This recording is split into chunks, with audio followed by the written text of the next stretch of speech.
1 நாளாகமம் 28ஆம் அதிகாரத்தில் தாவீது தன்னுடைய அந்திம காலத்தில் தன்னுடைய தேசத்தில் இருந்த சேனாதிபதிகளை, மந்திரிகளை, தன் ஏக புதல்வன் சாலமோனை அழைத்து அவர்களுக்கு தனித்தனியே நல்ல ஆலோசனைகளை வழங்குகிறார்.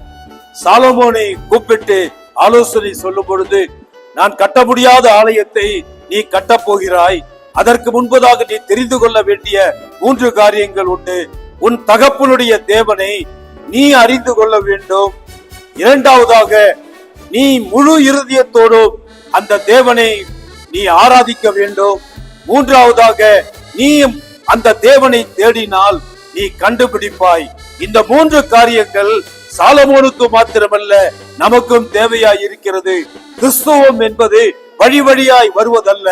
ஒவ்வொரு கர்த்தருடைய பிள்ளைகளும் தன்னுடைய சொந்த தேவனை சொந்த இரட்சகராக தனிப்பட்ட அனுபவமாக தெரிந்து கொள்ள வேண்டும்.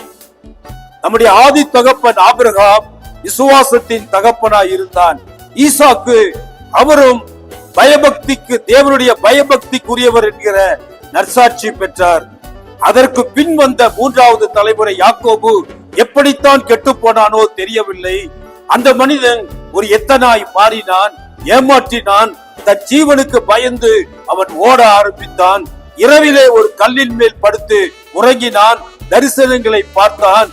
அடுத்த நாள் எழுந்திருந்து அவன் ஒரு ஜெபத்தை செய்தான். அந்த ஜெபம் என்னவென்று கேட்டால், நான் போகும்படியெல்லாம் தேவன் என்னை காத்து எனக்கு உண்ண உணவும் உடுக்க உடையும் கொடுத்து என்னை காப்பாற்றி என்னை திரும்ப என் சந்தோஷத்தோடு என் தகப்பன் வீட்டிற்கு வந்தால் அவர் என் தேவனாய் இருப்பார் என்று நிபந்தனையை விதிக்கின்றான். இன்றைக்கு அநேக விசுவாசிகள், ஆண்டவர் எனக்கு சுகப்படுத்தினால், எனக்கு நல்ல வேலை வாங்கி கொடுத்தால், எனக்கு பிள்ளைகளை கொடுத்தால், பிள்ளைகளுக்கு நல்ல எதிர்காலத்தை கொடுத்தால், திருமணத்தை கொடுத்தால் நான் அவரை ஏற்றுக்கொள்வேன் என்று நிபந்தனை விதிக்கிறவர்கள் உண்டு. பரிதாபமான ஒரு காரியம். தேவனை தனிப்பட்ட முறையில் அறிந்து கொள். இந்த யாக்கோபு 20 ஆண்டு காலம் அலைந்து திரிந்தான். அலைந்து திரிந்த யாக்கோபை தேவன் விடவில்லை. அவனுக்கு ஆசீர்வாதங்களை கொடுத்து தேவன் நடத்தினார். அதற்கு 20 ஆண்டு காலம் பிடித்தது.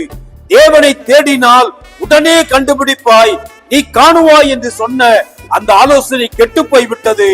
என்னை கேட்டுக்கொண்டிருக்கிற அருமையான சகோதரர்களே, அருமையான சகோதரிகளே, எந்த நிபந்தனையும் ஆண்டவருக்கு விதிக்காமல், ஆண்டவரிடத்தில் சொல்லாமல், ஆண்டவரே என்னை நடத்தும், என் தேவனை நான் கண்டிருக்கிறேன் என்று சொல்லுகிற மனிதன் பாக்கியவானாய் இருப்பான். அப்படிப்பட்ட விசுவாசத்தை தேவன் உங்களுக்கு தருவாராக. ஆண்டவருக்கு மகிமை உண்டாகட்டும்.